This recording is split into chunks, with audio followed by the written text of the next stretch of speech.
దేవునికి స్తోత్రములు కలుగును గాక, దేవునికి మహిమ కలుగును గాక. ప్రార్థన చేసుకుందాం.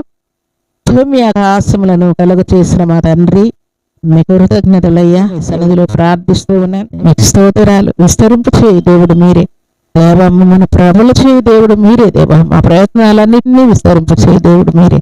అన్ని విషయంలో మీ కృపను మెండుగా నిండుగా మాకు అనుగ్రహించబోతున్నందుకు స్తుతిస్తూ, దాన్ని మీ బిడ్డలో ఉన్నటువంటి వ్యాధులన్నీ నేను గద్దిస్తూ ఉన్నాను, శోధనలన్నీ నేను గద్దిస్తూ ఉన్నాను, మరణకరమైనటువంటి సమస్యలన్నీ నేను గద్దిస్తూ ఉన్నాను.